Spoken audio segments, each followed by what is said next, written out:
사회현상에 의해 제9차 수업 시작하겠습니다. 우리가 지난 시간에 이제 중간시험을 봤죠. 사회학까지 해서 이제 중간시험을 봤습니다. 그러면 이제 이번 주부터는 지금 여기 이제 공부를 하게 되는데, 여러분들이 지금 그 강의 계획대로 리포트를 이번 주까지 내게 돼 있죠. 그러니까 오늘 5월 11일 오후 6시까지 여러분들이 제출하면 됩니다. 내 이메일로 보내든지 아니면은 비공개 댓글로 이렇게 제출하면 되겠습니다. 자, 그러면 지난주에 이제 사회와 좀 연결을 시켜서 우리가 공부를 하게 될 텐데, 이 시간 공부할 것은 문화가 갖는 여러 가지 의미가 있습니다.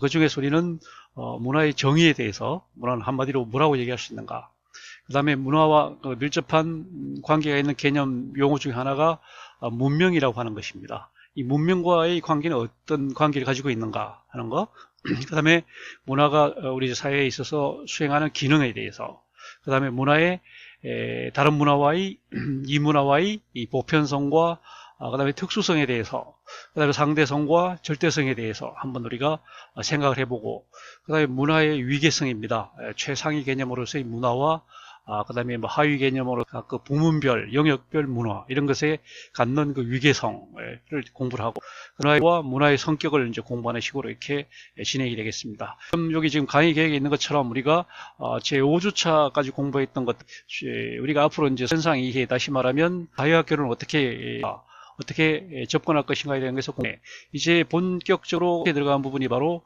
개인사회학 부분이죠. 제6주차의 개인의 문제를 이제 우리가 공부를 했고, 그다음 대화를 공부를 했습니다. 오늘 문화를 공부하게 되면 다음 주에는 이제 이런 개인들이 모여서 이제 사회를 구성하는 요소들에 대해서 하게 될 겁니다. 다시 말하면 좀 어려운 말로 하면 이제 사회 구성체론 이렇게 얘기를 합니다. 다시 말하면 사회를 구성하는 요소에 대한 그런 관점들이 되겠습니다. 그것들을 이제 총론적으로 공부를 한 다음에 제11주, 제12주에는 조직에 대해서 공부를 합니다. 광의 조직에 대해서. 광의 조직을 좀 더 이제 세분화해 보면은 집단, 그리고 협의의 조직, 그리고 그 다음에 제도, 이렇게 나눌 수 있거든요. 여기서 우리가 나누어서 2주 동안 공부를 하게 됩니다. 그 다음에 또 이제 제 13주부터는 사회를 구성하는 이제 두 번째 요소, 집단 조직 제도를 보편적인 그 사회 구성체라고 얘기를 한다면은 당파적인 사회 구성체, 다시 말하면 지난번에 얘기했던 것처럼 수평적 개념이죠. 수평적 개념으로 우리가 본다면은 계급과 계층이 있는 겁니다. 그래서 우리가 이렇게 공부를 하면은 우리 예정했던 진도를 다 마치게 됩니다. 그래서 오늘 공부할 것은 문화에 대해서 공부를 하는 것입니다. 자, 우리가 이제 사회학의 구성, 다시 말하면 우리가 이번 시간에 공부하는 사회현상의 이해라고 하는 이 부분은 크게 나누면 이렇게 6부분으로 나눠져 있잖아요. 우리가 이제 지금 공부하는 것이 제 첫째 부분입니다. 제 1장 부분에서 개인과 사회와의 관계에 대해서, 이건 다시 말하면 사회화에 대해서 공부를 하는 것이고, 그래서 우리가 이제 약 그 4주, 5주에 걸쳐서 이제 관점을 했거든요. 그 다음에 또 한 주 동안 개인을 공부를 했고, 그 다음에 지난주와 이번 주에, 지난주에 이어서 이번 주까지 해서 이제 사회화와 문화를 이제 공부를 하게 됩니다. 이렇게 되면 우리가 이제 제1장을 마치게 되는 것이고, 그 다음에 이제 우리가 다음 주부터는 제2장 가서 사회 구성체론을 공부를 하게 되는데, 거기서는 지금 여기 나와 있는 것처럼 크게 이제 5부분으로 나눠가지고, 일단 뭐 광의의 조직에 대해서 공부를 하고, 그 다음에 계급 계층에 대해서 공부를 하고, 이렇게 크게 두 분야로 이제 나눠서 공부를 하게 될 겁니다. 그 다음에 이제 우리가 진도를 나가지 못하는 부분이 뭐냐면, 사회학이 어떤 학문이냐 하는 학문적인 내용들, 그 다음에 사회 변동, 근대화랄지, 도시화랄지, 뭐 세계화랄지는 사회 변동 현상에 대해서 우리 이제 공부를 못하는 거고, 그 다음에 이제 현대 한국 사회, 현대 사회와 한국 사회의 문제를 부분이 있고요. 그다음에 마지막에 사회 이론이라고 그래서 이제 사회 현상에 대한 이해, 다시 말하면 사회학의 여러 그 사상들, 철학들, 뭐 그런 것들을 이제 구성이 되는 것이 사회 이론입니다. 그래서 우리는 오늘은 제1장에 개인과 사회의 관계에 있어서 맨 마지막 부분, 개인의 사회와 문화에 대해서, 그 중에서 특별히 문화에 대해서, 이 문화는 이제 지난번에 얘기했듯이 이러한 원자적 개인이 이 사회적 개인으로 나아가게 하는 주요한 요소가 바로 사회와 문화다, 이렇게 얘기를 했습니다. 사회와 문화는 아주 밀접한 관계이다. 동전의 양면과 같아서 사회와의 뒷면은 바로 문화고, 문화의 뒷면은 바로 사회화다 이렇게 이제 얘기를 했습니다. 사회화라고 하는 것이 개인을 사회화시켜주는 사회화라고 하는 것이 이제 문화를 내면하는 것이다 이렇게 정의를 한다면은 문화라고 하는 것은 뭐냐면 사회화의 주체다 이렇게 정의를 할 수 있기 때문에 사회화와 문화는 정말 밀접한 관계에 있습니다. 마치 생물학에서 구조와 기능을 이제 얘기를 할 때 그렇게 얘기를 하고, 그다음에 또 사회학에서 지위와 역할을 얘기를 할 때 또 그렇게 얘기를 하잖아요. 그만큼 사회와 문화는 아주 밀접한 관계에 있다 이렇게 얘기를 할 수 있겠습니다. 자, 우리가 이제 지난번에 이번 장에 이제 우리 구성이 되는 것이 바로 이 부분이거든요. 우리 한 학기 동안 공부하는 게 보면 어떻게 보면 이 부분이 되는 겁니다. 다시 말하면 원자적 개인이 어떻게 하면 이제 사회적 인간이 되느냐 그런 과정을 우리가 보는 것이고, 그 전에 우리가 이제 5주 동안 여기에 대한 관점, 접근 방법, 시각을 우리가 한 5주 동안 공부를 했단 말이에요. 이렇게 해서 우리 앞에 이제 관점이 있고, 그 다음에 이제 제 6주차에 우리가 원자적 개인에 대해서 우리가 공부를 했었고, 그 다음에 지난주에는 우리가 사회화에 대해서 공부를 했었습니다. 그래서 오늘은 이제 문화에, 지금 여기 나와 있는 것처럼 사회화와 문화는 공히 이 원자적 개인의 어떤 야성으로부터 사회로 이제 연결시키는, 다시 말하면 원자적 개인을 사회적 개인으로 이렇게 만들어주는 그런 메커니즘에 대한 그런 겁니다. 그런 과정이 이제 메커니즘을 사회화라고 한다면 문화는 그런 구조다 이렇게 얘기를 할 수 있겠어요. 그래서 그렇게 되면 이제 사회적 인간이 다시 말하면 단순 결자체나 아니면 이제 범주의 그런 가장 원초적인 그런 단계에서부터 시작해서 집단을 거쳐서 그 다음에 조직을 거쳐서 제도가 되는, 네? 이런 식으로 이제 연결되는 것이 보편적인 그런 사회 구성 요소다 이렇게 얘기할 수 있는 것이고, 반면에 이제 계급 계층 이렇게 얘기하는 것은 우리 사회를 이제 수평적으로 묶어주는 그런 또 하나의 어떤 연결망, 그런 것이 바로 계급과 계층이기 때문에 이렇게 크게 구성이 되는 겁니다. 그래서 우리가 제 9주차에는 이 문화를 공부를 하고, 제 10주차, 11주차에는 여기 단순 결사체부터 시작해서 제도에 이르는 그런 과정을 공부를 하고, 그 다음에 13, 14주차에는 계급과 계층에 대해서 공부를 하고, 이렇게 되면 우리가 한 학기 동안 우리가 의도한 사회현상의 이해라는 과목을 이제 전부 다 공부를 하게 되는 겁니다. 그래서 오늘은 이 문화에 대해서 공부하고자 합니다. 자, 이 문화라고 하는 것은 지금 말한 것처럼 개인을 사회화시키는 구조다 이렇게 얘기할 수 있어요. 다시 말하면 개인을 사회화시키는 주체, 개인을 사회화시켜주는 주체가 바로 문화다는 겁니다. 그래서 사회화 문화는 아주 사회학에 있어서 우리 사회 현상을 이해하는 데 있어서 가장 핵심적인 그런 개념이 됩니다. 다시 말하면 이제 지위와 역할과 함께, 그리고 구조와 기능과 함께 우리 사회학에 있어서 가장 핵심적인 개념이 바로 사회화와 문화다 이렇게 얘기를 할 수 있어서 우리 책에서도 이제 제 6장에서 그 부분을 다루고 있습니다. 사회화와 문화를 함께 묶어서 이렇게 다루고 있고, 어떤 사회학 교재든 이 사회와 문화는 아주 핵심적인 그런 부분을 차지하고, 특히 문화는 아주 중요한 그런 요소입니다. 그래서 문화만 또 특별히 또 떼어서 공부하는 영역이 있습니다. 문화 인류학이라고 해서 어떻게 보면 사회학의 한 분과라고도 말할 수가 있는데, 특별히 보는 그런 영역이 문화 인류학이라고 하는 건 또 분야가 있습니다. 자, 문화라고 하는 것에 대해서 우리가 이제 본격적으로 공부를 해보자 합니다. 자, 문화라고 하는 말은 지금 이제 한문으로 쓰면 말 그대로 문화라고 하는 것, 다시 말하면 문자로 이제 된다 이런 뜻이기 때문에 영어에서 이제 컬처에서 이제 번역한 말이고, 독일말로 하면 물론 컬처 하여튼 이런 그런 어원을 가지고 있는데, 이 문화에 대한 정의를 하려면은 굉장히 다양한 정의가 가능합니다. 다시 말하면 기능에 착안해서 사회화시키는 기능을 한다 이렇게 정의할 수 있는 거고, 또는 요소에 이제 또 착안을 해서 문화라고 하는 것은 사회를 구성하는 가장 상부에 위치하는 그런 요소다 이렇게 얘기할 수 있는 거고, 또 문화를 구성하는 각 요소들, 예를 들면 그 언어랑 언어, 예술 뭐 이런 것들로 이루어진 것이 문화다 이렇게 이제 요소로 정의할 수 있고, 또 성격을 가지고 문화라고 하는 것은 사람들을 원만히 사회에 적응시켜주는 그런 성격을 가지고 있다. 그 다음에 그 사람을 안정시켜주고 그 사람을 어떤 정체성을 심어주고 하는 그런 성격을 가지고 있다 이렇게 또 정의할 수 있거든요. 다시 말하면 문화라고 하는 것이 굉장히 이제 포괄적인 그런 개념이기 때문에 거기에 대한 정의도 지극히 다양한 관점에서 정의가 존재한다 이렇게 얘기할 수 있겠어요. 마치 뭐 인생이란 무엇인가 라고 하는 것은 정말 다양한 사람들이 다양한 관점에서 정의를 할 수가 있거든요. 그런 것처럼 너무나 우리가 통상적으로 쓰는 그런 용어다 보니까 개념화하는 정의 방식이 굉장히 다양하다 이렇게만 우리가 얘기하고자 합니다. 그래서 우리는 이제 특별히 문화가 중요한 것은 우리가 이 사회 현상 이해라는 과목에서 이 사회학이라는 과목에서 이 사회화와 밀접하게 관계되어 있기 때문에 이제 문화가 중요한 겁니다. 문화 그 자체가 갖는 의미보다는 이것이 사회화를 시켜주는 이제 주체가 되고 또 사회화의 어떤 그 과정들이 하나의 집약된 구조화된 그런 것들이 또 문화라고 이렇게 얘기할 수 있기 때문에 사회화와 관련되어 있기 때문에 문화가 특별히 중요하다 이렇게 말할 수 있고 아까 말한 것처럼 사회화 문화는 반사적으로 정의해야 할 만큼 아주 밀접한 관계에 있다. 사회화를 정의하려면 문화를 가지고 정의를 해야 되고 문화를 정의하려면 사회화를 가지고 정의를 해야 되고 사회화가 뭐냐? 문화의 내면화다. 문화란 무엇인가?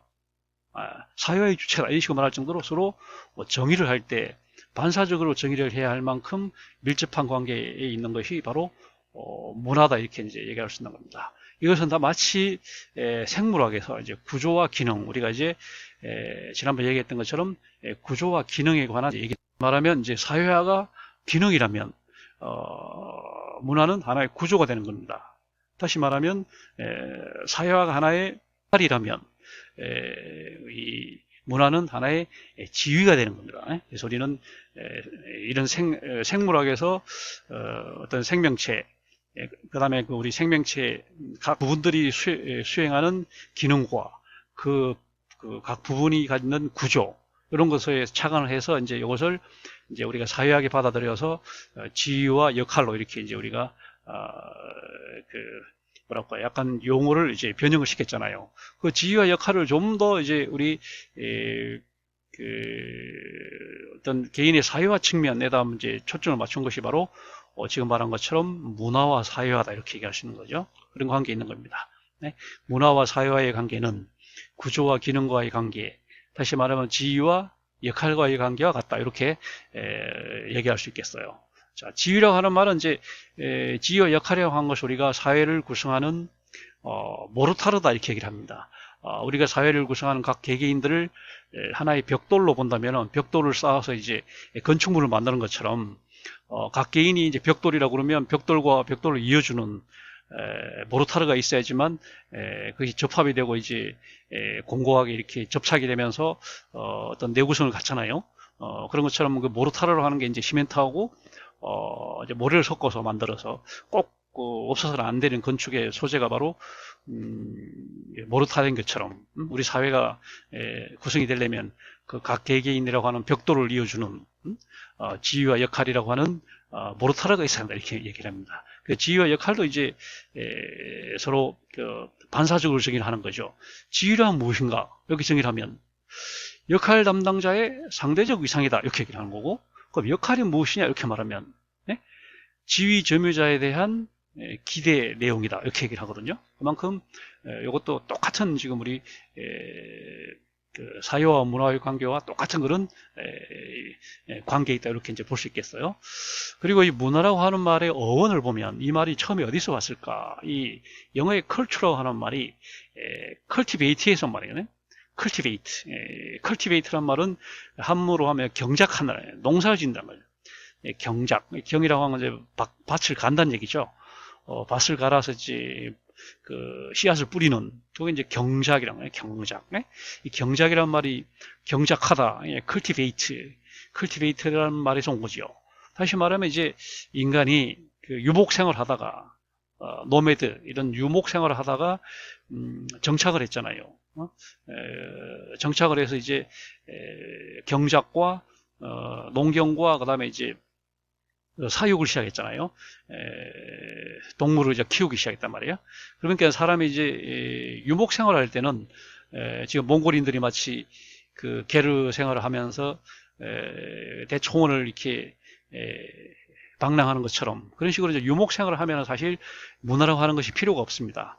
그러나 사람들이 정착을 하고 특히 농사를 짓고 그다음에 목축을 할 때 그렇지만 특히 농사를 질 때는 이 굉장히 그 문화라고 하는 것이 이제 필요하게 된 겁니다. 첫째로 이제 그 기록을 해야 되니까 언제 씨를 뿌렸고 언제 김을 맺고 하는 기록을 해야 되다 보니까 당연히 이제 문자가 고안이 될 것이고 그 다음에 이제 또 그 1년 하다 보니 기록하다 보니 캘린더가 나와갖고 양력, 음력, 태양력, 태음력 이런 또 달력이 나올 것이고 그러다 보면 또 이제 문화, 축제 뭐 이런 것도 나올 것이고 그러다 보니까 결국은 사람들이 유목 생활을 하다가 이제 정착을 하고 특히 이제 경작을 하면서부터 문화가 시작됐다 이렇게 이제 얘기를 하는 거죠. 다시 말하면 유목 시대 때는 문화가 없었다.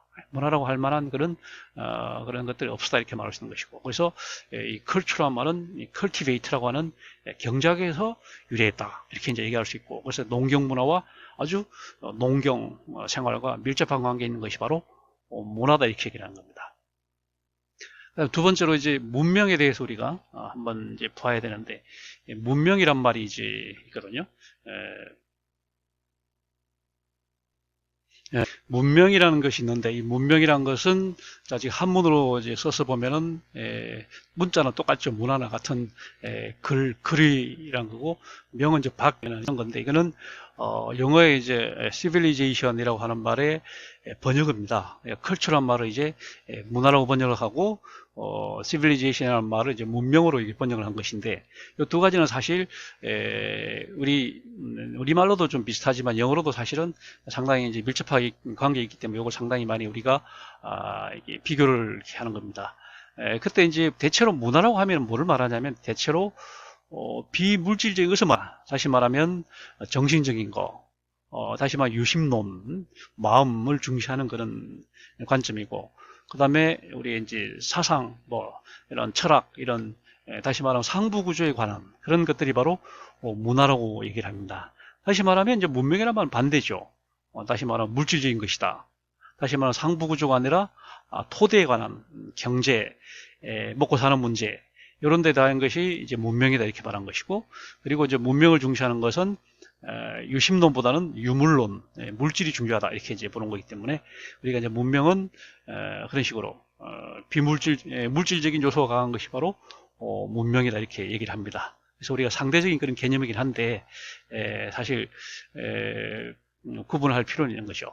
이 좀 유명해진 것은 오거번이라고 하는 사람, 그 다음에 여기 밑에 나와 있는 것처럼 헌팅턴이라고 하는 사람이 이제 이런 그 용어들을 쓰므로써 유명해진 겁니다. 다시 말하면 지금 오거번이라는 사람은 지금 윌리엄 필딩 오거번이라고 하는 시카고 대학 그 사회학과 교수가 쓴 말 중에 그 유명한 말이 바로 문화지체란 말을 썼습니다. 이 사람은 이 연도에 정말 오래 얘기인데 그 자기 그 저서 사회 변동론이라는 그 저서에서 이 말을 처음 써가지고 지금 뭐 70년 동안 80년 동안 지금 전 세계적으로 많이 인용되는 말이 5번의 문화지체라는 겁니다. 문화지체란 말은 이제 한문으로 쓰면 문화가 다시 말하면 문화가 문명보다 더 뒤처진다. 뒤처진다 이런 얘기입니다.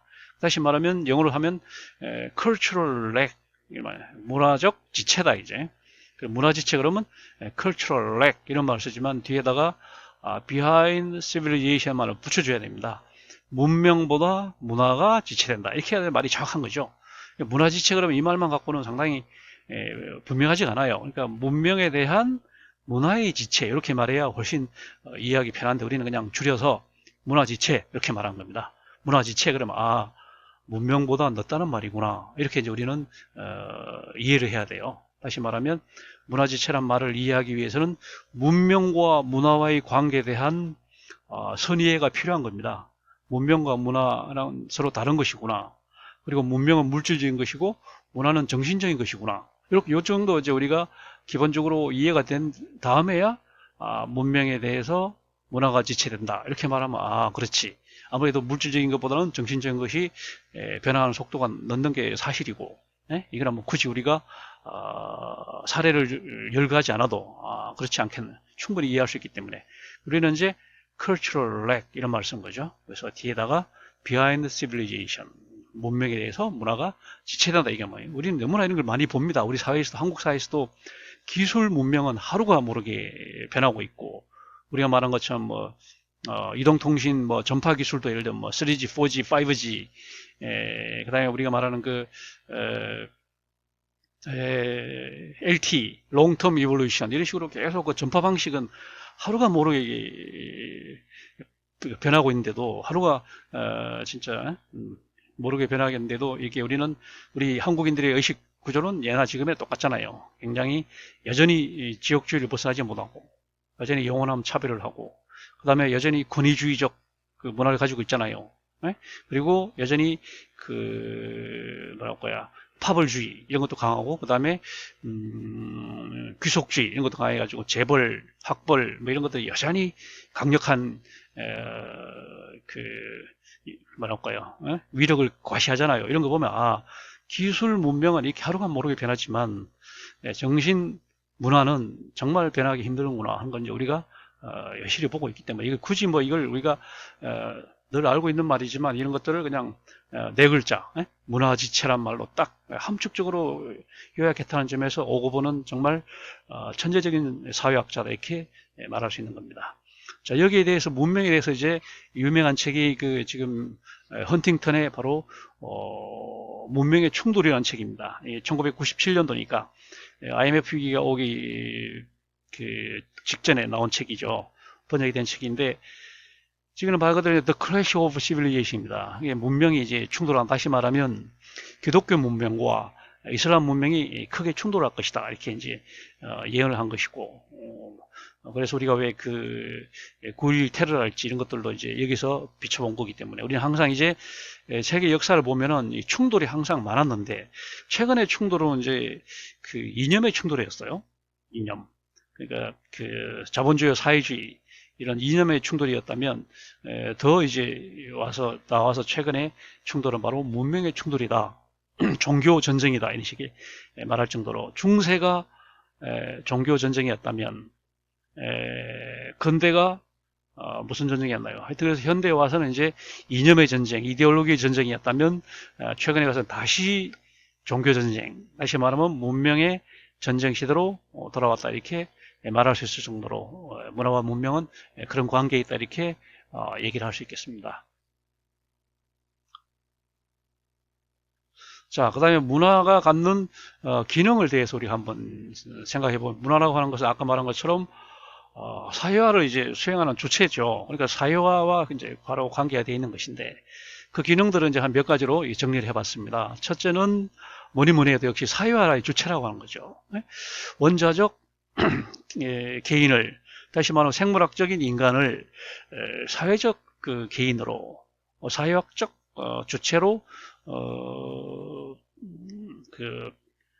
사회화 시켜주는 주체가 된다는 거예요. 서브젝트는. 그래서 그런 사회화를 시켜주는 구조가 된다. 다시 말하면 사회화를 시켜주는 지위를 가지고 있다. 이렇게 말하는 것이 바로 문화입니다. 주체다, 서브젝트다, 구조다, 스트럭처다, 지위다, 스테투스다. 이렇게 이제 우리가 얘기할 수 있는 것이 바로 문화입니다. 문화의 이제 가장 중요한 기능은 역시 사회화를 시키는, 사회와 관련될 때 있는 것이고, 두 번째는 이제 사회 통합이죠. 우리 사회에 정말 다양한 사람들이 다양한 뭐랄까요, 혈액형과 다양한 출신 성분과 정말 다양한 그런 지위를 가진 사람들을 하나로 묶어낼 수 있는 그런 요소가 바로 문화라고 하는 겁니다. 문화라고 하는 것이 있어서 이것을 하나로 묶어내는 겁니다. 만약 문화가 없다면 우리 사회는 그냥 해체돼 버리겠죠. 문화를 통해서 우리는 하나 통합이 된다. 그 다음에 세 번째는 경험적인 인지의 중구가 된다는 거예요. 인지. 다시 말하면 어떤 것을 우리가 받아들일 건지 그냥 지나쳐 버릴 건지 하는 것을 주는 게 바로 문화라고 하는 거죠. 문화. 예를 들면 서양 사람들한테 일상화되어 있는 무슨 포옹과 키스 이런 스킨십 같은 게 있잖아요. 이런 것들은 서양 사람들은 너무 당연하기 때문에 그냥 지나쳐 버립니다. 그러나 우리 동양인들은 그게 생소하기 때문에 항상 그것을 인지를 하게 돼요. 이제 저런 현상이 있구나. 그러니까 이제 어떤 거는 지나치고 어떤 거는 인지를 하게 해주는 그거가 바로 뭐냐, 문화거죠. 문화적 차이 때문에 우리가 인지를 하게 되는 거고, 문화적으로 차이가 없으면 그냥 뭐 지나쳐버리겠죠. 그냥 지나쳐버리는 그런 간과해버리는 그런 게 되겠지만, 그래서 문화가 바로 심리학적으로 이런 인지 증거를 제공한다는 거죠. 똑같은 감각 기능을 가지고 있지만 어떤 걸 인지가 되고 강한 이미지를 주고, 어떤 것은 그냥 지나쳐버리고 사소한 걸로 그냥 치부되는 이런 증거가 바로 이제 문화에 기초하고 있는 거예요. 문화 때문에. 그 다음에 이제 심미적으로, 미학적으로, 심미적으로 표출하고 감상 증거에 제공이 돼요. 문화적으로 이것은 아름다운 것이다, 저것은 추한 것이다, 이런 식으로 문화별로 이제, 그 다음에 저것은 이런 식으로. 그래서 우리는 에스테틱한 그런 감상 증거를 제공하는 것이 바로 문화입니다. 이것은 정말 예술적인 수준이 높구나, 저건 수준이 낮구나 하는 것을 이제 판단할 수 있도록 하는 것이 문화다. 그 다음에 평가의 증거가 된다. 평가, evaluation, 가치를 알아보는 거예요. value, evaluation은 가치를 높이 평가하는 거고, devaluation 그러면 가치를 낮게 평가하는, evaluation, 그 가치를, value를 높게 평가하는 게 evaluation, 저평가하는 건데 devaluation, 하여튼 value를 보는 겁니다. 이것은 가치가 있다. 요 금이 연보다 비싸구나. 왜? 일단 귀하고 광채가 더욱 아름답고, 그 다음에 용도가 많고, 그 다음에 그렇기 때문에 금이 비싼 것이죠. 괜히 비싼 것이 아니고. 그래서 이제 이런 것을 이제 우리가 평가할 수 있는 거죠. 어떤 게 또 옳다, 그러다, 그 다음에 해야 된다, 하지 말아야 된다, 이런 것들을 다 이제 어떤 기준을 제공하는 것이 바로 문화라는 거죠. 그 다음에 사회적으로 안정시켜주는, 문화가 있음으로 해서 우리 사회가 급변하지 않는 것이죠. 문화는 잘 변하지 않기 때문에. 기술 문명이 급변하지만 정신적 문화는 잘 변하지 않기 때문에 우리 사회를 편안하게 안정시켜주는 그런 역할을 합니다. 그러면서도 또 우리 이 문화는 늘 또 안정시켜주는 것만이 아니에요. 문화적 내부의 어떤 긴장, 무슨 어떤 요소들이 또 축적이 되면 이제 어떤가 폭발하는 거죠. 세계적으로 이제 큰 혁명이랄지 큰 변화가 있었던 것은 그냥 갑자기 우발적으로 그런 혁명이 나는 것이 아니고, 문화 내부에서 이제 그런 요소들이 무슨 화산이 폭발하기 전에 마그마가 이렇게 응축되는 것처럼, 프랑스 대혁명이 나기 전에, 미국 독립혁명이 나기 전에, 3.1 운동이 나기 전에, 그 전에 문화적으로 어떤 스트레스가 굉장히 많이 이제 지배가 됐던 거죠. 폭발하면서 우리가 혁명이 나는 거기 때문에, 문화라고 하는 것은 단지 사회를 안정시키기만 하는 것이 아니고 또 변동은 굉장히 주요한 요인이 된다, 이렇게 얘기할 수 있는 것이죠. 그 다음에 우리가 문화라고 하는 것은 사회와 관련시켜서 우리 개개인들을 사회에 적응시켜주는 굉장히 큰 기능을 하는 것이 문화입니다. 어쩌스먼트를 주는 거죠. 다시 말하면 부적응, 예를 들면 멜 어저스트먼트, 우리가 지난번에 얘기를 했습니다. 멜 앞에 멜이란 말을 붙여서 멜 어저스트먼트, 그러면 부적응이거든요. 그 사람이 사회에 부적응하냐 적응하냐, 이것은 그 사회의 문화를 얼마나 잘 받아들이고 순응을 하느냐, 아니면 그 문화에 대해서 거부하고 그것을 배타적인 그런 자세를 갖냐, 여기에 따라서 적응과 부적응, 이런 게 나타난 겁니다. 그 다음에 이제 정치적으로 볼 때 문화는 이념이다, 하나 이데올로기다, 이렇게 얘기할 수 있습니다. 우리 한국 사회, 북한을 비교해 보면 문화가 다릅니다. 판이하게 달라요. 왜? 남쪽은 자본주의라고 하는 이데올로기를 가지고 있고, 북한은 사회주의라고 하는 이데올로기, 남한은 개인주의, 북한은 전체를 중시하는 전체주의, 이런 문화가 있다. 다시 말하면 정치적인 관점에서 문화를 볼 때는 철저하게 이념이라고 하는 겁니다. 소유 개념도 그렇잖아요. 남한은 사유재산제를 기본으로 하고 있고, 북한은 국유제를 이제 기초로 하고 있기 때문에, 일단 정치적으로 볼 때 문화는 이데올로기다, 이렇게 얘기합니다. 우리 이데올로기도 나름대로 또 이제 차이점이 있죠. 한국형 자본주의와 또 유럽형 자본주의는 상당히 다르잖아요. 그 다음에 이제 이게 철학적으로, 다시 말하면 윤리학적인 관점에서 볼 때는 문화가 하나의 규범이 되는 거죠. 규범. 해야 할 일과 하지 말아야 될 일. 이게 하나의 규범이 돼가지고 이것이 좀 더 이제 구체화되고 좀 더 사회 문제가 되면은 이제 법이 되는 거죠. 규범을 넘어서서 그냥 단지 그냥 도덕 그런 것이 아니라 그 법, 실정법이 되는 그런 게 바로 문화입니다. 그러니까 법적인 관점에서 볼 때 문화는 하나의 법이 되는 거예요. 법 체계를 보면 그 나라의 문화를 알 수 있는 게 되는 거죠. 자, 그 다음에 이제 문화를 한번 비교를 해보면 지금 여기 좀 크게 여러 뺏고가에 들어가 있는데 문화를 이제 비교를 해보면 문화라고 하는 것이 딱 하나가 있는 것이 아니라 지구상의 한국 문화, 미국 문화, 동양 문화, 서양 문화, 기독교 문화 굉장히 다양한 문화들이 존재하고 있습니다. 그럼 문화들은 이제 비교를 하다 보면 문화마다 나름성 공통점이 있습니다. 동양 문화와 서양 문화가 다른 것 같지만 공통점이 있고 또 한국 문화와 일본 문화가 다른 것 같으면서도 또 보편성이 있습니다. 또 공통점이 있는가 하면 또 다른 점도 있습니다. 특수성도 있어요. 그리고 자기 문화만이 최고다라고 하는 이제 절대성을 가진 사람들도 있고 그게 아니라 문화라고 하는 것은 다양한 것이 중요한 것이다. 이렇게 또 생각하는 그런 또 측면이 있어요. 그래서 네 가지에 대해서 우리가 공부를 해봅니다. 첫째로 문화의 보편성의 요인입니다. 왜 문화는 굉장히 지구상에 굉장히 다양한 그런 문화가 있음에도 불구하고 왜 공통점이 있을까라고 하는 것은 이제 보편성 요인을 보면 첫째는 이제 자연 환경과의 관계입니다. 우리가 이제 자연 환경에 오랫동안 적응을 하다 보니까 결국은 이제 자연 환경에 대한 적응에 대한 명제에서는 똑같아요. 이제 강론에 들어가서는 좀 다르긴 하죠.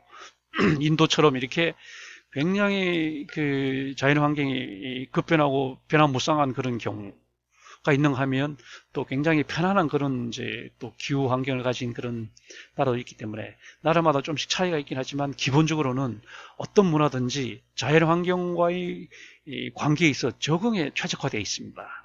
그러다 보니까 이제 예를 들면 가옥 구조를 보더라도 비가 많이 오는 집은 예를 들면 지붕이 각도가 예리하게 돼서 빗물이 빨리 흘러내리게 이렇게 되어 있습니다. 그리고 비가 적게 오는 지역은 지붕이 평평하게 되어 있어요. 물이 잘 안 흘러내리죠. 이걸 보면 이게 왜 그렇게 차이가 나느냐, 결국은 자연 환경에 적응하다 보니 그런 거 아니냐, 그죠? 그 다음에 추운 지방에는 집을 지을 때 창문이 작겠죠. 그러나 열대 지방은 창문이 크죠. 왜 그렇겠어요? 문화는 서로 다른 것 같지만 들어가 보면 자연환경과 적응하려다 보니까 자연환경에 적응하려다 보니까 이제 그런 결과가 나타난 거죠. 그래서 자연환경이 비슷하면 문화도 비슷할 수밖에 없다. 이런 결론에 이르게 되는 겁니다. 그 다음에 또 하나가 이성관계입니다. 우리 인간을 크게 이제 둘로 나눌 수 있는 게 젠더죠. 성에 따라서 여성이냐 남성이냐 이렇게 나눌 수 있는 이성관계가 다 이제 여성과 남성 사이에 이제 역할 분담이 됩니다. 주로 이제 남성들은 힘을 쓰는 주로 집 밖에서 일을 많이 하는 거고 여성들은 주로 이제 섬세하게 이제 가사 노동을 많이 하게 되는 이게 이제 대체로 그렇다는 겁니다. 물론 예외가 있긴 하지만 대체로 그래서 문화가 비슷한 겁니다. 동양 문화, 서양 문화 할 것 없이 동양 사람들은 동양이든 서양이든 여자들은 이제 치마를 입을 수 있는 거고 남자들은 바지를 입는데 왜 그럴까? 동서양 막론하고 왜 이런 공통점이 나타날까? 이게 아까 말한 동서양을 막론하고 여성들은 가사노동을 하다 보니까 치마가 편하고 남성들은 이제 힘쓰는 육체노동을 하다 보니까 아무래도 바지가 이제 편하다 보니 그렇게 된 거 이런 식으로 역할 분담에 있어서 이제 그런 차이가 나타나는 거고 그 다음에 뭐랄까 근친 결혼을 이제 금기시합니다. 근친 결혼을 못하게 이렇게 규제를 하고 그 다음에 이제 다른 사람들과 결혼을 해야 하도록 이렇게 해서 우생학적으로 근친 결혼을 금기시하는 문화. 이것은 어느 문화에서나 똑같습니다. 어느 문화에서나 이것은 그런 것들. 그 다음에 어느 문화에서나 대체로 일부 유처제가 보편화되어 있다는 거. 물론 다부다처제, 두 가지 다른 형태도 혼인 형태가 일부 유처제가 가장 보편적이고 뭐랄까 가장 안정적이고 편안하다 이런 거죠. 그럼 왜 그러냐? 그것도 이제 동물과 다르게 사람은 이제 일부 일처제가 돼 있다 이런 식으로. 그다음에 대체로 뭐 남성이 여성보다 우위에 있다. 되게 가부장 정도의 차이는 있지만 동서양 막론하고 없지는 않다는 건데 부장제 이런 것들. 그다음에 이제 뭐 이런 거 보면 이제 비슷하다는 얘기죠. 종족을 보존하기 위해서 이제 혼인을 하는 것이 혼인제도가 어느 나라든지 어느 문화에서든지 돼 있고 다 혼례를 치르게 돼 있고 혼인을 할 때는 그냥 자연스럽게 그냥 가족을 이루는 것이 아니라 어떤 의식을 통해서 결혼식 아니면 뭐 하여튼 이런 의식 절차가 어디든 있더라. 이것은 종족 보존에 대한 또 그런 상징적인 그런 성격을 가지고 있는 거죠. 그 다음에 이제 역할 분화. 사회가 이제 커지게 되면 점점 역할이 분화되고 하는 일이 이제 분화되는 거죠. 예를 들면 성경에서 보면 구약시대 때는 이제 제사장이 제사도 지내면서 정치 지도자기도 하면서 그 다음에 또 병든 사람을 고치는 의사 이런 것들을 굉장히 복합적인 기능을 수행했잖아요. 구약에 보면 모세가 정치 지도자면서 또 종교 지도자면서 또 의사였습니다. 이런 것들이 이제 시간이 지나면서 신약 시대에 들어오니까 이런 것들이 이제 다 분화가 돼 갖고 의사도 막 내과 외과로 나눠지고 치과 나눠지고 막 점점 분화되잖아요. 이런 것들이 그 역할 분화 추세에 따라서 문화가 적응을 하다 보니까 역할 분화가 굉장히 큰 요인이 된다. 그 다음에 자원의 배분.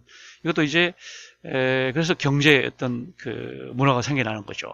자원을 어떻게든 배분해야 되기 때문에 모든 자원은 이제 희소하고 그 다음에 이제 지역별로 불균등하게 분포되어 있다 보니까 이런 배분 메커니즘이 반드시 있어야 되고 시장이라고 하는 것이 반드시 존재할 수밖에 없는데 그래서 이제 경제적인 문화가 형성이 되는 거고 그것이 대체로 이제 우리가 말하는 수요 공급의 법칙에 따라서 이게 이루어진다.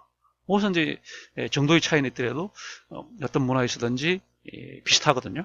이제 그다음에 물물 교환에서부터 시작해서 화폐 교환으로 그다음에 유가 증권 시대로 이렇게 넘어가는 것들이 다 비슷한 절차를 거치게 되더라. 그래서 자원 배분이라는 거.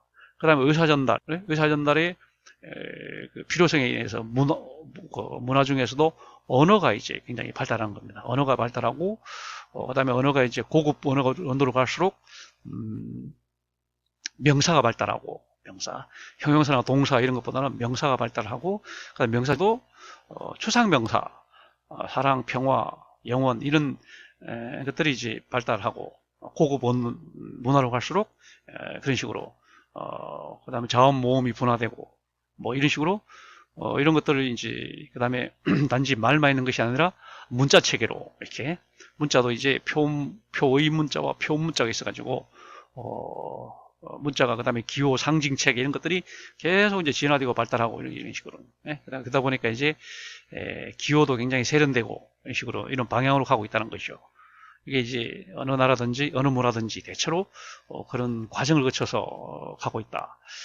그 다음에 또 하나는 기본적인 목표가 비슷하다는 거예요. 어떤 문화든지 목표가 비슷하다. 뭐겠어요? 다 같이 잘 살자. 행복하게 살자. 폭력을 배제하자. 보다 가능하면 예측 가능하게 타당성 있게 살자. 이런 것들은 다 이제 공통적인 겁니다. 폭력을 미워하고 뭐 이런 문화는 없습니다. 우리가 그 문화를 나쁘게 말하기 위해서 지금 마침 뭐 예를 들면 9.11 테러를 일으켰던 이슬람에 대해서 무슬림에 대해서 무슨 뭐 폭력을 미워하는 문화다고 말하는데 그렇지 않습니다. 어떤 문화든지 들어가 보면 항상 폭력을 우리가 견제를 하고 항상 이제 민주적인 타협 이런 걸 다 중시해요. 정도의 차이가 있지만 그래서 이제 기본적인 목표는 다 마찬가지입니다. 다 같이 행복을 위해서 건강을 위해서 공존 공영을 하자 이렇게 이제 기본적인 목표는 똑같아요. 다만 이제 수단, 처해 있는 상황 이런 데 따라서 좀씩 이제 차이가 있는 것이 목표는 비슷하다. 그 다음에 지금 말하는 폭력의 통제, 이거는 폭력을 인간이 그 폭력을 원시적인 걸로 봅니다. 우리가 대화, 언어를 통해서 문자를 통해서 이렇게 타협과 협상이 아름다운 것이지 물리력을 주먹, 강목, 뭐 흉기, 둔기 이런 걸 사용하는 것을 나쁘게 봅니다. 이거는 어느 문화나 마찬가지예요. 선진 문화든 후진 문화든 야만 원시 문화든 다 폭력을 쓰는 것은 누구든 아름답게 보지 않습니다. 그 다음에 사회화를 위한 그런 어떤 메커니즘, 어떤 구조다 보니까 문화는 그런 또 비슷한 그런 측면을 갖는 것이고, 다시 말하면 뭐 학교, 그다음 뭐 교회, 뭐 이런 것들은 어느 사회에서든지 다 존재하거든요. 그러니까 이제 교육의 문화랄지 종교 문화 같은 것이 존재하는 것이 사회화 때문에 그런 것이다. 이렇게. 그다음에 감정을 표현하게 하는 예술적으로 표현을 하게 되는 자연스럽게 예를 들면 그림으로 그리고 그다음에 조서로 이렇게 빚어내고 시로 표현하고 원문으로 표현하고 산문으로 표현하고 감정을 표현하는 점에 있어서는 모든 문화에서 마찬가지라 음악과 미술과 그다음에 뭐 이런 것도 어느 문화에든 다 있는 겁니다. 그다음에 긴장해서 어떤 릴렉세이션, 다시 말해 엔터테인먼트 이런 요소들이 있는 거예요. 어떤 문화든지 항상 엄숙하고 그런 것이 아니고 때때로는 축제도 있고 또 이제 음악 미술도 같이 즐기고 놀고 하는 또 유흥 또 이런 문화가 있거든요. 이런 걸 통해서 우리의 그런 스트레스 이런 것을 해소시켜주고 우리의 정신적인 건강을 유지시켜주려다 보니까 어느 문화든지 이런 뭐랄까요 여흥 문화, 여흥 유흥 그런 문화가 있다. 그런 점에서 모든 문화는 비슷하다 얘기할 수 있습니다. 그러나 이제 문화들을 또 비교해 보면 세세하게 들어가 보면 또 서로 다른 점이 있습니다. 특수성이 있어요. 이게 유리한 것은 이제 역시 뭐니 뭐니 해도 인종학적인 다양성입니다. 인종이 일단은 뭐 백인종 뭐 이런 식으로 흑인종 이렇게 좀 다르겠죠. 이런 인종별로 좀씩 문화가 달라요. 왜 다르겠습니까? 사람이 달라서가 아니라 기후 환경이 달라서 그런 거죠. 처해 있는 기후가 이제 열대 지방은 늘 이제 농사를 지을 수 있으니까 사람들이 아무래도 좀 정신 그런 게 좀 해이해지기 쉽습니다. 그러니까 사람들이 그렇게 부지런하지가 않고 좀 느긋한 그런 형태가 되는 거고 반면에 백인종은 이제 사계절이 뚜렷한 지역에 살다 보니까 여름에 농사를 지어서 이제 겨울에 먹어야 되니까 사람들이 부지런하게 이제 비축과 미래에 대비하는 그런 것들이 백인종이 훨씬 강하죠.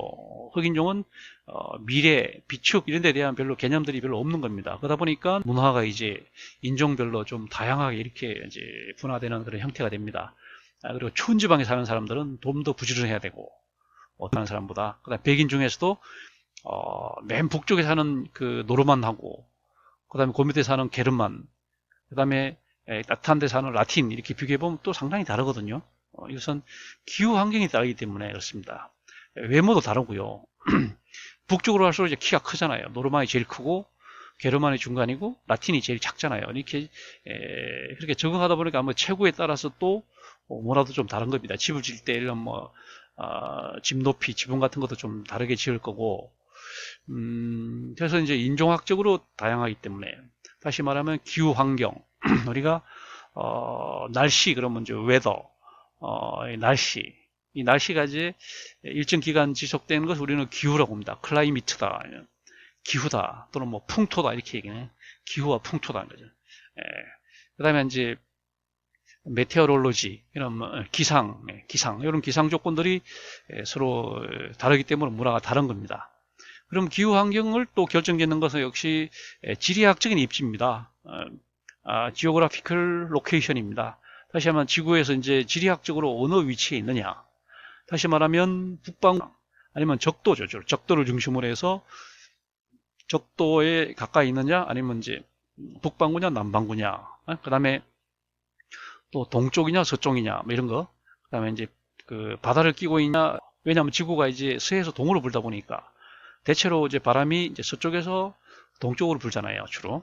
그러니까 이제 서쪽에 이제 바다가 있는 그런 문화는 1년 내내 이제 그 따뜻하고 시원하고 하는 그런 지중해성 기후가 될 것이고 반면에 이제 서쪽에 대륙이 있는 우리나라처럼 서쪽에 대륙이 있는 나라는 겨울이 굉장히 춥고 여름이 굉장히 무덥다 보니까 강인한 그런 이제 문화가 되는 거고 유럽처럼 서쪽에 대서양이 있고 이런 경우에는 1년 내내 여름에는 시원하고 겨울에는 따뜻하고 이다 보니까 사람들이 온화하고 그렇게 되는 거잖아요. 그러니까 결국은 지리학적인 입지가 제일 중요한 것이다. 지리학.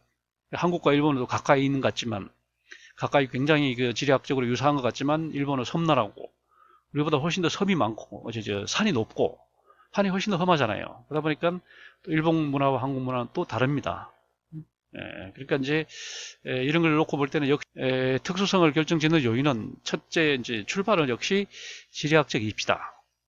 그 다음에 그 지리학적 입지가 기후 환경에 영향을 준다. 그냥 기후 환경이 인종학적인 다양성을 가져왔다. 그러나 인종학적으로 다양하기 때문에 문화도 다르다. 이런 식으로 이제 4단계로 이렇게 우리가 설명할 수 있는 게 문화인 겁니다. 그다음에 문화의 절대성입니다. 다양한 문화들 가운데 자기들 문화가 이제 가장 최고다라고 생각하는 것이 문화의 절대성이라고 그러고, 문화의 상대성은 그게 아닙니다. 모든 문화는 다 다양하고 다 나름대로 장단점이 있고 다 나름대로 타당성이 있고, 이렇게 이제 상대방을 인정하는 쪽을 문화의 상대성이라고 이렇게 얘기를 합니다. 문화의 절대성이라고 하는 것은 이제 문화의 절대성인 거. 다시 말하면 자민족이 제일 우월하다. 자민족 중심주의, 에스노센트리시즘. 이거는 우리가 민속학이라고 얘기를 하지만 이거를 또 다르게 번역하면 에스노란 말이 이제 그 인종이잖아요. 인종. 민속 이런 거잖아요. 센트리시즘 주의. 그러니까 인종 중심주의. 다시 말하면 자민족 중심주의로 보는 겁니다. 마치 유럽에서 뭐 게르만 민족주의가 있는 것처럼, 그다음에 이스라엘의 그 시오니즘이 있는 것처럼, 그다음에 중국의 중화 사상이 있는 것처럼, 우리나라도 최근에 그 한민족 고향이 지금 여기 한반도가 아니고 우리가 그 바이카로 쪽이, 히말라야 쪽이 우리의 본거지였다 이렇게 또 주장하는 쪽이 있잖아요. 마치 이제 자기 민족이 제일 중심이다. 다시 말하면 자기 민족이, 자기 문화가 중심이다. 이렇게 이제 믿는 주장을 이제 자민족 중심주의 또는 지나친 민족주의다. 내셔널리즘이라고 하면, 내셔널리즘 중에서도 좀 더 과격해진 것을 이제 국수주의다. 국수주의라는 쇼비니즘. 쇼비니즘이라는 말 그대로 한문으로 쓰면 우리 국가가 우리 순수하다는 거지. 우리 국가 순수 혈통주의. 우리 국가만이 순수한 혈통이다. 우리 아시아에서 우리 한민족만이 가장 순수하다. 당군이 나라를 세우고, 그 다음에 중원 땅, 히말라야까지 다 통치를 했었고, 그러나 이제 한족이 철기를 들여오면서 우리가 한반도를 밀려났다. 이런 식으로 이제, 그리고 한족이 우리의 화려한 상고사를 다 왜곡시키고 말살했다. 이런 식으로 해서 보는 이제 국수주의입니다. 중화 사상도 마찬가지죠. 한족이야말로 전 세계 최고 인민족의 결론 국수주의.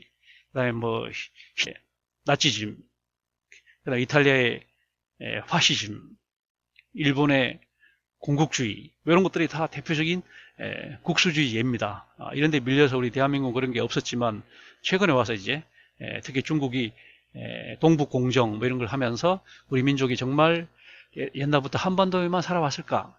아니면 히말라야와 바이칼까지 우리 본고장이었고 밀려서 지금 오늘날 한반도까지 온 것일까? 여기에 대한 이제 우리가 돌아보면서 우리 국내에도 사실 국수주의가 없잖아요. 우리 한민족이 가장 세계에서 위대한 민족이다라고 말하는 그런 사람들도 많습니다. 그 다음에 문화적 제국주의. 이거는 자기 문화가 이제 최고라고 하는, 예를 들면 뭐 미국 같은 경우에 영어만을 고집하고 우리는 영어만을 공부한다. 외국어는 배우지 않는다. 이렇게 이제 미국식 그런 문화적 제국주의. 그 다음에 국제적 식민주의. 그 다음에 국내적 식민주의, 뭐 콜로니얼리즘 이런 것들은 문화적 절대성인 겁니다. 우리가 미국 문화를 너무 숭배하는 거, 뭐 중국 문화를 너무 숭배하고 하는 거, 이것은 이제 거꾸로 된 그런 형태죠. 아까 말한 건 국수주의와 반대로 문화적인 그런 것을 너무 이제 숭배하고, 아메리카니즘 이런 걸 너무 이제 숭배하고, 그리고 중화 사상을 우리가 또 지나치게 숭배하고 하는 것들은 문화적 제국주의 또는 그러니까 주체 입장에서 볼 때는 문화적 제국주의고, 약자 입장에서 볼 때는 식민주의, 콜로니얼리즘이다 이렇게 얘기할 수 있습니다. 그 다음에 문화의 상대성입니다. 이것은 말 그대로 문화라고 하는 것이 문화의 핵심은 바로 다양성이다. 다양성이라는 것은. 문화는 어느 문화가 절대적인 우월한 게 없다. 다 다양한 것이 그 강점도 있고 약점도 있다. 이런 걸 저는 보는 문화의 상대성입니다. 이것은 문화 중심적 사고입니다. 모든 것을 문화를 중심으로 보는 에스노 메소돌로지입니다. 에스노 민속학, 문화, 인종 이것을 중심으로 보는 방법론, 에스노 메소돌로지. 이는 문화 중심적 사고입니다. 모든 것을 문화로 이제 풀이하려고 하는 한국의 정당 제도와 미국의 그는 뭐 전통이 다르고 이렇게 그냥 문화, 우리 한민족은 무시할 수 없는 남북 간 그 이념 대립, 그 다음에 동서 지역주의, 경상도 전라도 지역주의, 그 다음에 권위주의, 그 다음에 뭐랄까요, 파벌주의, 연고주의, 재벌, 학벌, 문벌 이렇게 따지는 그런 것들이 한국은 대단히 강하다는 거죠. 이것이 그러니까 거기서 우리 한국형 정당제가 이제 빚어진 거고, 미국은 그것이 아니고 한 300년 동안 그 공화주의 전통이 있었고, 그 다음에 이제 또 민주화, 자유주의 또 흐름이 있었고, 그 다음에 이제 민주 흐름이 있고, 최근에 와서 진보 흐름이 있고, 그런 흐름에 따라서 이제 미국 그 문화가 형성이 됐고, 그 다음에 인종적으로 볼 때 이제 그 흑백 차별, 이런 것들이 이제 강하고, 그 다음에 뭐 총기 문화 이런 것도 이제 강하고, 그 다음에 이제 뭐랄까, 어떤 그 유리벽 이런 식으로 해가지고, 뭐랄까, 차별이 완전히 이제 고착화되어 있는 그런 형태가 이제 미국식 문화이기 때문에, 그런 미국식 문화의 토대를 둔 양당제, 공화당, 민주당 양당제와 우리나라의 양당제는 다를 수밖에 없다. 이게 뭐 그 제도적인 뭐 어떤 뭐 역사적인 이런 것보다도 그냥 문화로 보는 것이 가장 적합하지 않냐. 그다음에 일본의 이런 그 의원 내각제하고 우리나라의 대통령 중심제도 뭐가 다르냐? 문화가 다르다. 외형상 유교주의, 뭐 불교 문화 같이 보이지만 사실 안에 들어가 보면 내용이 판이에요. 일본은 일본과 우리 문화가 판이하기 때문에 정당 제도, 정치 제도가 다르다 이렇게 모든 것을 뭐 이제 얘기하는 그런 것을 문화 중심적 사고라고 그러는데, 이거는 문화의 상대성을 이제 높게 보는 것이고, 이것이 좀 지나치면 타문화 중심주의, 타문화 중심주의. 너네 문화가 더 좋다 이런 식으로. 다시 말하면 지노 에스노 센트리시즘, 지노란 말은 외부, 바깥, 외부의 에스노, 외부의 문화가 최고다. 타문화 중심주의. 그 다음에 여기에 지나치면 문화결정론, 모든 것은 문화, 그 나라의 뭐 경제 구조, 그 나라의 어떤 뭐 뭐랄까요, 어떤 생산 양식 뭐 이런 것보다 결정. 다시 말하면 유심론이죠. 유심론. 그걸 가지고 이제 가장 전형적인 예가 막스 베버의 그 사상이잖아요. 프로테스탄티즘이라고 하는 개신교가 그런 문화가 이제 오늘날 미국에 부강한 미국을 만들었고, 반대로 이제 가톨릭이라고 하는 그런 문화가 남미의 그런 낙후성을 결정지었다. 이렇게 이제 본 쪽이죠. 문화 결정론이었습니다. 반면에 칼 막스는 이제 반대로 봤습니다. 미국은 문화가 그렇게 개신교라 그렇게 된 것이 아니고 토대가 경제적 토대나 이런 것들이 강대국을 갈 수밖에 없는 그런 토대를 가졌고, 남미도 지하자원은 풍부하지만 지정학적 위치나 이런 것들이 수탈당하기 아주 불리하게 이렇게 되어 있기 때문에 남미는 가난해진 거지. 다시 말하면 토대가 다른 것이지 상부구조가 결정지은 게 아니다. 다시 말하면 경제가 결정지은 것이지 문화가 결정지은 게 아니다. 이렇게 보는 쪽이 칼 막스 쪽이었는데, 막스 베버는 이제 반대로 그렇게 얘기를 했었던 거죠.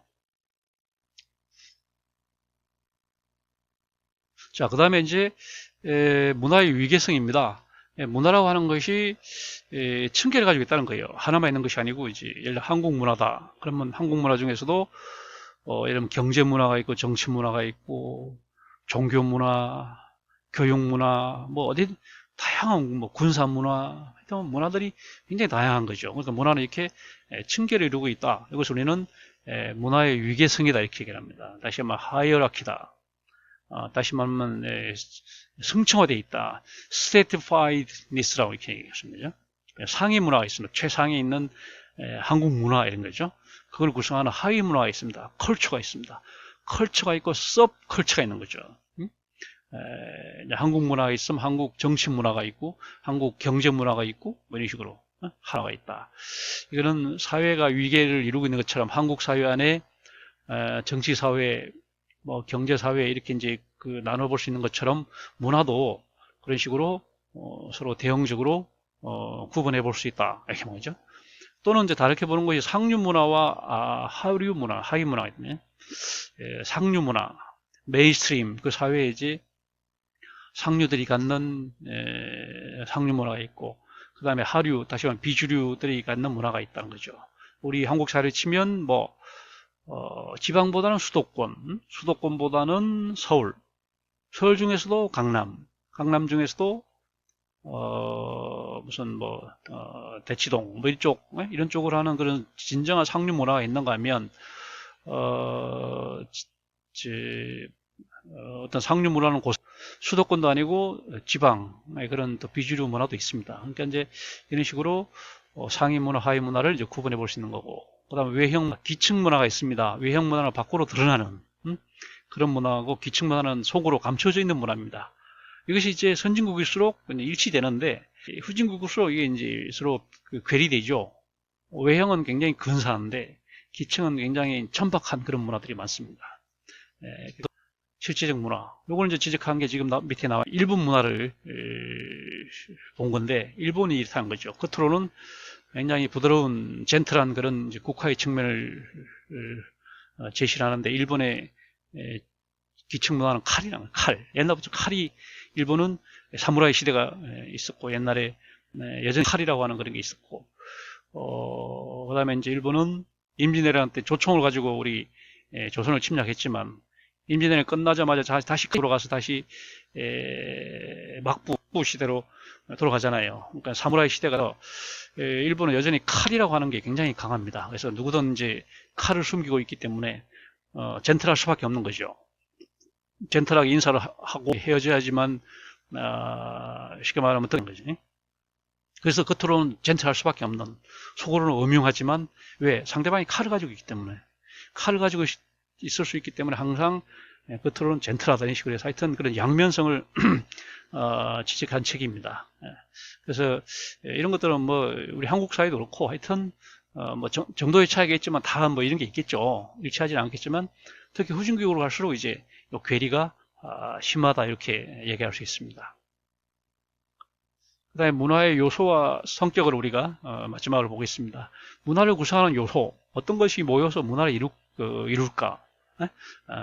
첫째는 이제 신념입니다. 지식과 신념입니다.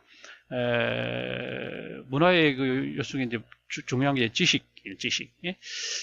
그 사회의 중요한 지식을 담고 있습니다. 그래서 이제 그런 학문 영역을 우리는 지식 사회학 이렇게 말합니다. 다시 말하면 그 다음에 이제 신념체계를 갖고 있습니다. 문화가 갖는 것은 무슨 예를 들면 뭐 우리 유교 문화 같은 뭐 효의 사상이랄지 뭐 이런 것들 하여튼 신념체를 가지고 있어요. 그 다음에 이제 기술을 또 반영해요. 어떤 기술을 있냐, 중세, 근대, 그 다음에 농경 문화냐, 목축 문화냐에 따라서 문화가 다르다고 말이에요. 기술에 따라서 다르고, 요즘처럼 뭐 예를 들면 모바일 시대 이렇게 되면 굉장히 많이 이제 문화가 영향을 받습니다. 모바일 시대가 되다 보니까 이제 대면적 접촉이 줄고 최근에 이제 코로나 때문에 더 이게 줄어들겠죠. 기술을 상당히 많이 반영한다는 겁니다. 그 다음에 가치관을 많이 반영해요. 사람의 인성관, 사람을 나쁘게 보냐 좋게 보냐, 성선설로 보냐 성악설로 보냐, 이런 것들이 또 요소가 되고, 인간과 자연 및 초자연과의 관계, 그죠?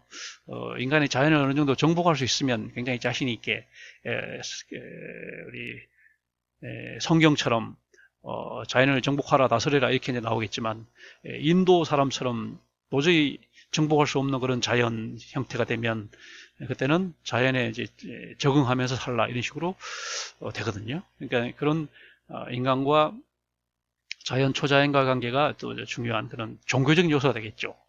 시간관입니다. 어떤 과거지향적인 그런 문화가 있고 또 미래지향적인 문화가 있습니다. 대체로 제가 이 동양 문화를 과거지향적이라고 얘기를 합니다. 전통을 중시하고 반면에 이제 서양 문화를 이제 미래지향적이라고 얘기합니다. 도전을 중시하고 하는 거죠. 행동지향, 즉각 행동하냐, 그 다음에 뭐 인내 이런 걸 중시하냐. 관계지향에서도 상향적 문화냐, 또 뭐 하향적 문화냐는 뭐 권위주의 문화냐, 민주주의 문화냐, 뭐 이런 것들 이런 게 있고요. 그 다음에 규범 체계, 규범 아까 말한 것처럼 도덕이랄지 뭐, 그 다음에 실정법이랄지 이런 규범 체계들이 굉장히 중요한 그런 문화 요소고요.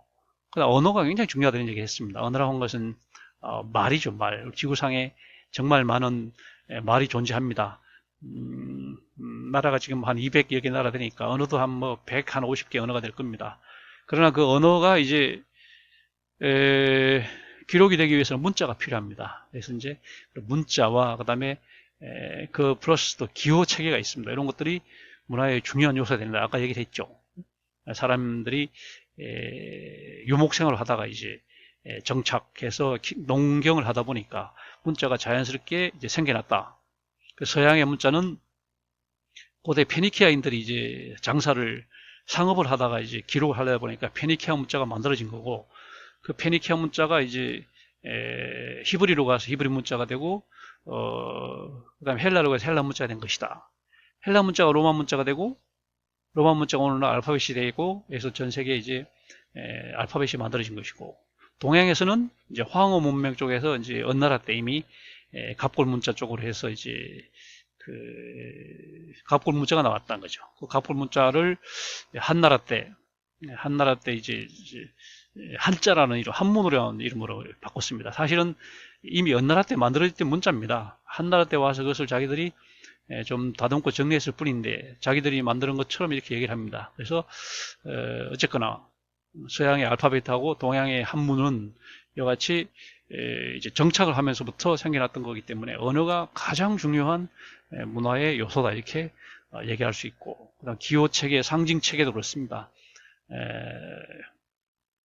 그다음에 문화의 기본적 성격, 후천성 문화는 변한다. 그다음에 이제 가변성 변할 수도 있고 문화는 이제 갖고 태어나는 것이 아니고 이제 항상 변할 수 있는 것이고 그다음 문화는 전승이 되고 후대로 계속 이제 전승이 되고 우리가 말하는 전통 문화라는 거죠.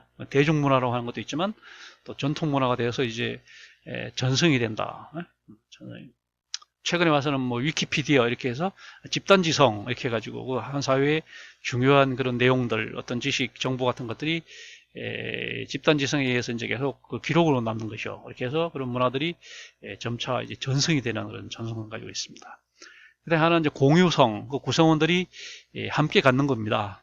서로 개개인은 다르고 속해 있는 집단 조직과 계급 계층은 다 상이하지만 그들에게 공통된 것이 있다면 문화라고 하는 겁니다. 그래서 우리는 민족을 문화 공동체로 얘기를 하잖아요. 구성원들이 함께 갖는 쉐어하는 공유성을 가지고 있다. 그 다음에 이상 추구성 문화는 어떤 목표 이상이 있습니다. 같이 행복하게 잘 살자는 거 이런 거. 그 다음에 뭐 착하게 살자 뭐 이런 것들 다 기본적인 거거든요. 그 욕구 충족성 문화를 통해서 편안함을 우리가 이제 누리고 그다음에 스트레스도 풀고 이렇게 하면서 그다음에 그런 어떤 릴렉스하고 어떤 그런 뭐 여흥 문화 같은 그런 것들이 있는 것이고요. 그다음에 이제 문화는 적응성 아까 말한 것처럼 이제 사회 구성원들을 적응시켜주고 하는 그런 거. 그다음에 구성원들이 굉장히 다양함에도 불구하고 우리 사회 구성체를 계속 이어나가도록 하는 거. 이게 통합성이죠. 우리 사회가 그렇지 않으면 깨질 텐데 다양한 계급 계층이 있고 그다음에 이제 거주하는 지역이 뭐 지방과 수도권이 있고 그다음에 뭐 굉장히 다양한 그런 구성원을 가진 것이 우리 사회인데 그것이 이제 해체되지 않고 유지될 수 있는 그 원동력이 바로 뭐냐 문화라고 하는 것이요. 문화라고 하는 것이 기본적인 통합 기능을 하기 때문에 이런 돌발적인 그런 현상도 있습니다. 지금 코로나에 관련해서 지금 이태원 그 사건이 있잖아요. 이런 한 사람, 정말 한 사람이 이제 뭐라고 일탈이었는데 그것이 한국에 엄청난 충격을 줘서 초중고등학교 일선학교 지금 개학에 지금 늦춰질 가능성이 있고 대한민국이 전 세계적인 그 코로나 대처 선진국으로 이렇게 해서 청정국가로 뭐 지정될 그 직전에 다시 이제 그 지위 박탈로 가야 되고 전 세계가 지금 이태원을 집중하고 있거든요. 그 젊은 청년 한 사람 때문에 전 지구에 50억 명이 지금 영향을 받잖아요. 이런 돌발적인 그런 현상들도 없지는 않지만 우리 사회가 기본적으로 문화라고 하는 것이 있어서 그 사회 구성원들을 하나로 묶어주고 일탈을 이제 뭐 제어하는 그런 기능을 하는 게 문화다 이렇게 얘기할 수 있습니다. 자, 그럼 오늘은 여기까지 해서 문화에 대해서 공부를 했습니다. 그러면 다음 시간에 우리가 이제 장을 바꿀 겁니다. 그래서 우리를 사회를 구성하는 요소들에 대해서 비로소 사회를 이제 개인 첫 부분이 개인에 대해서 공부를 했고 그 다음에 두 번째는 사회와 문화를 통해서 개인과 사회를 연결시키는 그런 메커니즘에서 공부를 했고 다음 주는 이제 사회에 대해서 공부를 하는 겁니다. 자, 오늘 수업은 여기서 마치겠습니다.